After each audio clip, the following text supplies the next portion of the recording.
Assalamualaikum, selamat datang di video saya. Kali ini saya mau memberikan penjelasan tentang istilah-istilah yang sering kita dengar di dalam dunia penjualan, khususnya penjualan online. Mungkin teman-teman ada yang sudah tahu, tapi kali ini saya mau membahas sedikit dengan bahasa yang lebih sederhana dan sehingga insya Allah mudah dipahami. Ada 3 istilah yang mungkin sering kita dengar.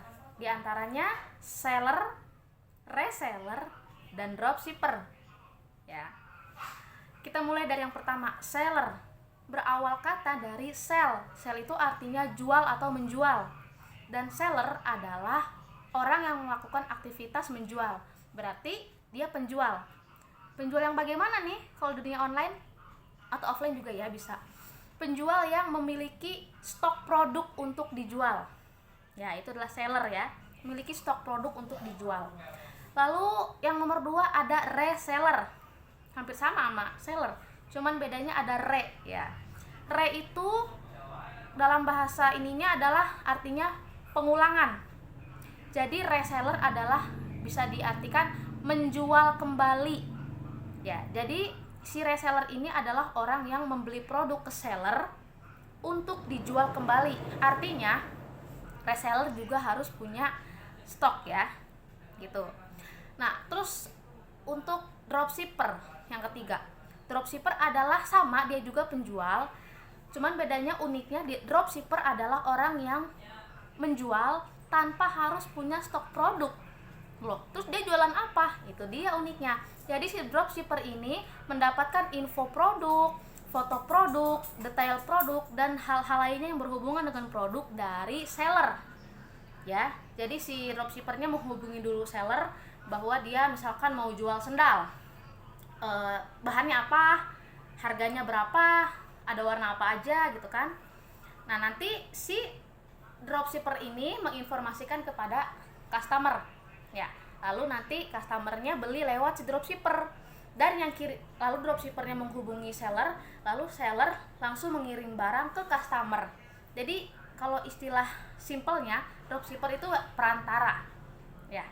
Kalau seller sama reseller bedanya, reseller dia langsung beli dulu ke seller dengan jumlah yang tidak sedikit ya, nggak mungkin cuma beli 1-2, setidaknya dia misalkan beli minimal 1 lusin atau 1 kodi, lalu si reseller menjual kembali ke orang lain dengan harga yang pastinya sudah dinaikkan ya. Kalau dropshipper dia menjual tanpa harus memiliki produk, gitu ya.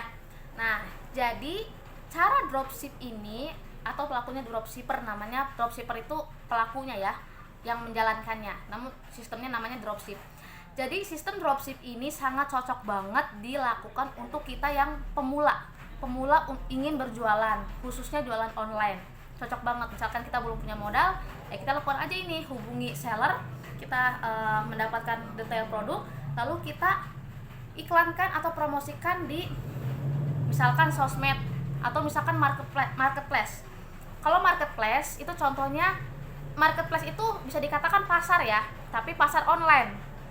Seperti yang teman-teman tahu misalkan Lazada, Shopee, Tokopedia, Bukalapak, seperti itu ya. Itu adalah pasar berbentuk online ya. Ada lagi lewat sosial media seperti Facebook, Instagram, WhatsApp, seperti itu. Cuman untuk direkomendasikan dari kami, teman-teman memang bukanya di marketplace. Karena marketplace itu 90%-nya orang yang masuk ke marketplace pasti tujuannya untuk belanja. Gak mungkin cari jodoh. Saya mau masuk ke Lazada nih, pasti saya mau nyari barang, walaupun akhirnya misal nanti saya nggak jadi beli, tapi pasti tujuan awal saya masuk ke sana ingin beli sesuatu. Ya, bukan nyari jodoh, karena saya udah punya suami. Selanjutnya, kalau sosmed, sebenarnya sosmed itu orang masuk ke sosmed tujuannya pasti untuk bersosial media, bersosialisasi, mencari pertemanan. Jarang banget, sedikit sekali orang yang masuk sosmed, masuk Facebook misalkan untuk mencari produk. Jarang, walaupun ada tapi nggak banyak. Jadi kalau untuk berjualan memang direkomendasikannya adalah di marketplace. Tapi nggak ada salahnya teman-teman juga berjualan di sosmed, di Facebook misalnya. Tapi kalimatnya jangan blak-blakan seperti berjualan di marketplace, karena sosmed itu dibuat oleh pemiliknya untuk bersosial, maka lakukanlah sosialisasi yang baik dan benar. Untuk menjual produk kita bisa melakukan teknik-teknik beriklan dengan cara yang unik. Misalkan kita mau jualan sendal, kalau di marketplace tinggal pajang fotonya, tulis detail harganya, detail produknya. Untuk di sosmed, karena dia adalah tempat untuk bersosial, maka kita harus pasang iklannya mungkin secara unik ya, nggak langsung seperti di marketplace, langsung pajang foto, pajang harga. Kalau gitu bisa di strip, bisa disemprot sama pemilik FB, namanya Mark Zuckerberg. Oke? Jadi teman-teman mungkin udah pernah lihat orang yang iklannya tekniknya bagus ya, misalkan dia pajang foto produk tapi dia cerita, misalkan aduh kayaknya kalau kita jalan-jalan pakai sendal gunung ini enak ya misalkan. Jadi kalau di sosial media usahakan kalimat iklannya jangan terlalu terang-terangan ya, supaya postingan kita lolos. Dan selanjutnya, karena itu sosial media, maka lakukan interaksi yang baik, rajin nge-like status temen, rajin komen, sehingga karena mereka merasa diperhatikan oleh kita, terjalinlah interaksi, maka mereka pun akan melirik kita. Ih, siapa sih Nila nih, kok dia nge-like status aku, nge-love atau nge-like terus, dia kok komen di status aku. Akhirnya dia kepo, nanti dia akan masuk ke postingan kita, akhirnya dia lihat produk jualan kita, sehingga dia bisa tertarik untuk beli, kayak gitu ya. Tapi bebas sih teman-teman, misalkan mau jualan juga di Instagram dengan kalimat yang ini, yang penting jangan terlalu barbar banget, misalkan nunjukin harga kayak gitu, kalau bisa jangan ya. Kalau untuk harga kalau bisa disembunyikan dulu, karena kalau di sosmed tunjukin harga biasanya langsung di skip sama orang. Oke? Jadi itu sih sedikit tips berjualan di sosmed dari saya, dan berikut penjelasan tentang istilah-istilah tadi. Semoga penjelasan singkat saya kali ini mudah dipahami oleh teman-teman semua, dan jika ada yang ingin bertanya, boleh tanyakan saja ya, kita diskusi bareng-bareng.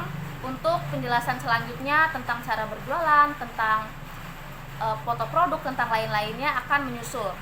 Oke, cukup sekian video kali ini. Terima kasih. Wassalamualaikum warahmatullahi wabarakatuh.